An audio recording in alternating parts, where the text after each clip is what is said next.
Praise the Lord. जय मसीह की। परमेश्वर का धन्यवाद करता हूँ।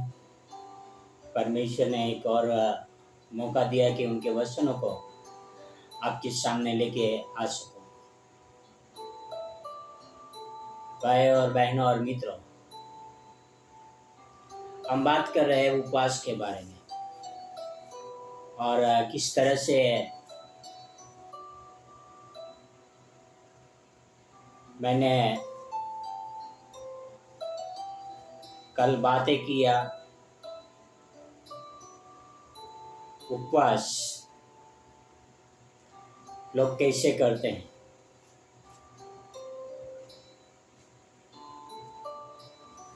और यीशु मसीह चाहते हैं कि हमारा उपवास कैसा हो। और आज हम देखने वाले हैं यीशु मसीह का उपवास, कि यीशु मसीह उपवास क्यों किया।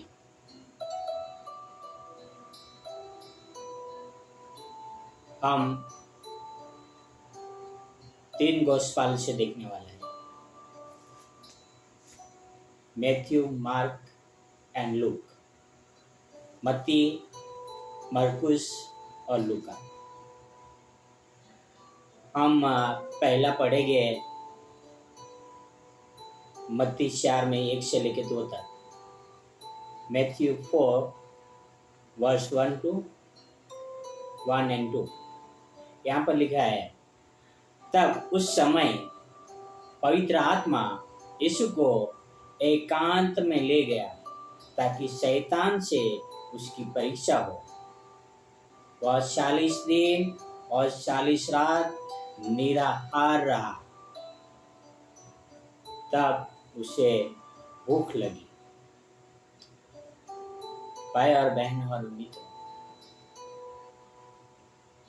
यीशु मसीह 40 दिन और 40 रात निराहार रहा। 40 दिन एंड 40 रात। याद रखिए, सुनिए, 40 दिन और 40 रात एकांत में रहे।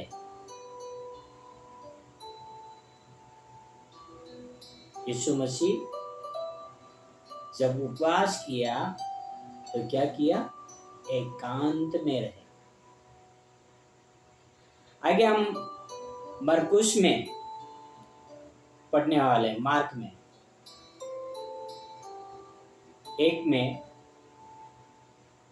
12 से लेके 14, 1 वर्स 12 to 14। तब आत्मा ने तुरंत उसको जंगल की ओर भेजा और जंगल में 40 दिन तक शैतान ने उनकी परीक्षा की और वह वन पशुओं के साथ रहा और स्वर्गदूत उसकी सेवा करते रहे। यूहन्ना के पकड़वाए जाने के बाद यीशु ने गलील में आकर परमेश्वर के राज्य का सुसमाचार का प्रचार किया। Praise the Lord. यहाँ पे बताया जा रहा है कि यीशु मसीह 40 दिन तक जंगल में रहे। वहां पर शैतान उनकी परीक्षा करता रहा और किस तरह से वो वन पक्षियों के साथ में रहा, यानी जंगली जानवरों के साथ में रहे। और यीशु मसीह ने 40 दिन और 40 रात उपवास करने के बाद क्या किया? परमेश्वर के राज्य का सुसमाचार का प्रचार शुरू कर दिया। प्रभु यीशु मसीह ने 40 दिन और 40 रात उपवास इसलिए किया कि वो परमेश्वर के राज्य का प्रचार करे।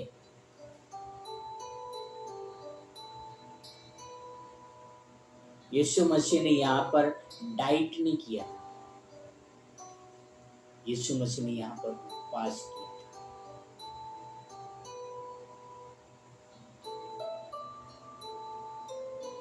इसलिए कि वो परमेश्वर के राज्य का प्रसार कर सके, इसलिए कि वो अपनी मिनिस्ट्री की शुरुआत कर सके।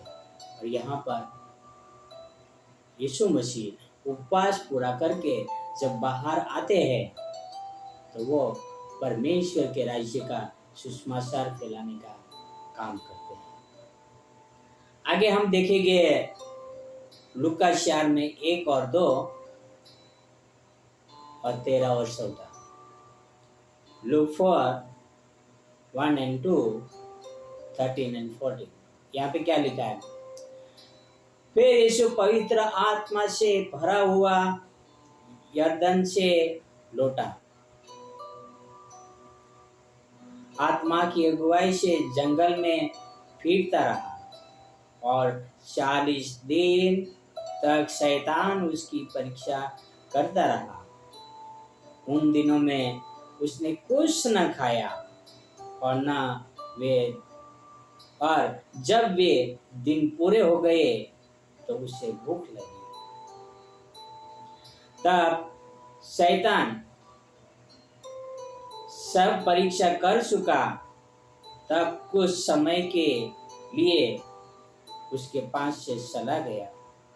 फिर यीशु पवित्र आत्मा की सामर्थ्य से भरा हुआ गलील को लौटा और उसकी चर्चा आसपास के सारे देश में फैल गई।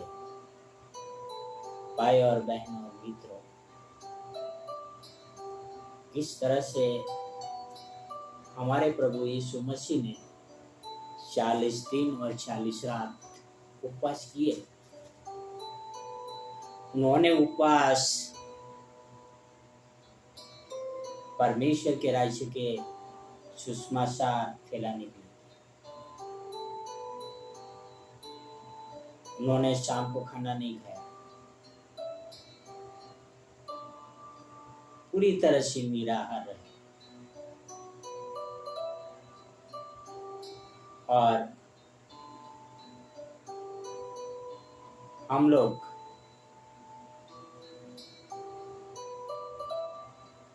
गुड फ्राइडे के पहले 40 दिन उपवास का ठहराते, जिसमें संडे को कट किया जाता है। संडे को कट इसलिए करते हैं कि कॉम्युनियन लेते हैं। और इसी प्रकार से 40 दिन का चैन बनाते हैं। पर सुबह से लेकर शाम तक उपवास करते हैं, शाम को उपवास छोड़ देते हैं। यानी 24 घंटा हम उपवास करते हैं। हो सकता है कोई 17 घंटा करता हो सकता है कोई 20 घंटा करता हो सकता है कोई 22 घंटा करता हो, पर हम एक दिन का उपवास कर रहे हैं। हम कोई 40 दिन का उपवास नहीं कर रहे। 40 दिन तब होता है कि जब आप शाम को भी कुछ नहीं खा रहे हो और कंटिन्यू आप 40 दिन उपवास कर रहे हो, जैसे प्रभु यीशु मसीह ने किया।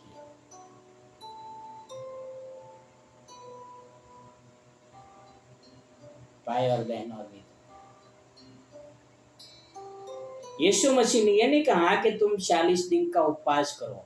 यीशु मसीह ने जो कहा है उसको हम फॉलो नहीं करते हैं। जो यीशु मसीह ने नहीं कहा है उसको हम फॉलो करते हैं। यीशु मसीह ने कहा जाओ और सब जाति के लोगों को मेरे शिष्य बनाओ। क्या हम बनाते हैं? यीशु मसीह ने कहा जाओ फिर पाप मत करना। क्या हम पाप बंद कर देते हैं? नहीं करते।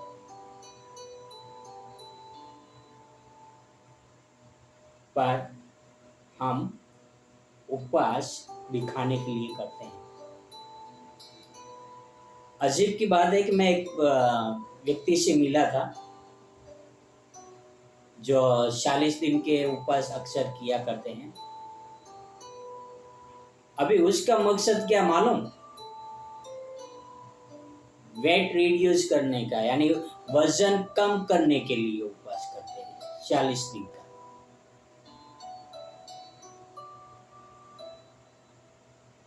देखो परमेश्वर की कितनी मजाक उड़ा के रखो। 5 किलो 40 दिन में कम तो करते हैं, पर 40 दिन के बाद दूसरा 10 किलो और बढ़ा देते हैं। भाई और बहन और मित्रों, मेरा कहने का मतलब है, हम जो उपवास कर रहे हैं, उपवास के पीछे कुछ तो मकसद होना चाहिए। जैसे हमारे प्रभु यीशु मसीह का था, बिना मकसद का हम क्यों उपवास कर रहे थे? और उपवास एक पवित्र होना चाहिए, धार्मिक होना चाहिए। और हम धर्मी बनने के लिए, पवित्र बनने के लिए उपवास करें।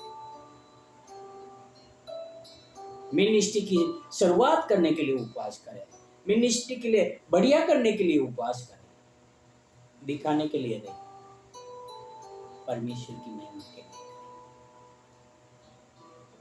अब हम प्रार्थना करें।